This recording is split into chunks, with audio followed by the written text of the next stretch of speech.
কোরবানির বাজারে যদি গরু বিক্রি করতে নাও, বিক্রি যদি না হয়, রশিটা গলায় পেঁচায় দিলে গরুটা মালিকের আগে আগে বাড়ি চলিয়া যায়। গরুটায় মালিকের থেকে সব, মালিকের থেকে একটা টাকাও পায় না। গরুটা দিয়ে তাকায় দেখ, ঘুমানোর জন্য একটা আরামের বিছানাও গরুটায় পাইল না। কই গোয়াল ঘরে শোয়ায় রাখলো, তাকায় দেখো গরুটা কত কষ্টে সেখানে রাত্র কাটায়। মশার কারণে ঘুমাইতে পারে না, ভালো বিছানার কোনো আয়োজন নাই। এরপরও গাভীটা সারাটা রাত সজাগ থাকে, বাচ্চারে দুধ দিতে পারে না। নিজের ভিটামিন যুক্ত সব দুধ তার মালিকের দিয়া দিল, কোনোদিন প্রতিবাদ করলো না।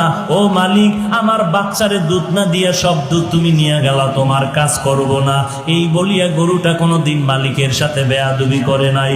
কোরবানির বাজারে যদি গরু বিক্রি করতে নাও, বিক্রি যদি না হয়, রশিটা গলায় পেঁচায় দিলে গরুটা মালিকের আগে আগে বাড়ি চলিয়া যায়।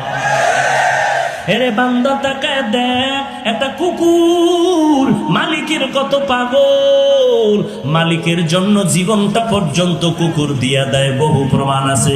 এরপর মালিক একটা টাকাও দেয় না, 3 বেলা খানাও দেয় না। মালিক খালি গালি দেয়, কুকুরের ধমক দেয়। এত ধমক খাওয়ার পরেও কুকুর মালিকের ভুলে না, মালিকের ভুলে না, বেয়াদবি করে না। আর তোর মতো মানুষটারে আমি আল্লাহ মায়ের গর্ভে না পাক পানি দিয়া বানাইয়া, ওই মায়ের গর্ভে প্যাকেটের উপরে প্যাকেট, প্যাকেটের উপরে প্যাকেট, প্যাকেটের উপরে প্যাকেট, এক বিন্দু ছিদ্র নাই, বাহিরের অক্সিজেন ঢোকার কোনো কায়দা নাই। তোর এখন নাকার মুখে যদি কষ্টের দিয়া আধা মিনিট রাখা হয়, তুই আর বাঁচতে পারবি না নিঃশ্বাস না নিতে পারলে। অথচ মায়ের গর্ভে তাকায় দেখ, বাহিরের একটা সেকেন্ডের অক্সিজেন ঢুকে না। 7-8 মাস পর্যন্ত বিনা বাতাসে কে বাঁচায় রাখতেছে? ওই আল্লাহ তোরে এত নেয়ামত দিয়া মায়ের গর্ভে রাখলে, দুনিয়াতে আসার পরে তুই খানা খাইতে পারবি না, দুনিয়ার তৈরি করা তুই নাস্তাও খেতে পারবি না। আল্লাহ বলেন, আমি তোর মায়ের বুকের মধ্যে দুধের ব্যবস্থা করে রাখলাম, এমন একটা কুদরতের ফ্লাক্স বানাইলাম, দুনিয়াওয়ালারাও ফ্লাক্স বানায় 24 ঘন্টার গ্যারান্টি দেয়। গরম চা রাখবি, ঠান্ডা হবে না, গরম দুধ রাখবা, ফ্লাক্সের দুধ আর ঠান্ডা হবে না। ওরে বান্দা, তারপরও দেখো এমন একটা ফ্লাক্স পাইবা না যে 24 ঘন্টা গরম থাকে। যদিও চ্যালেঞ্জ দেয় 24 ঘন্টা গরম থাকে না।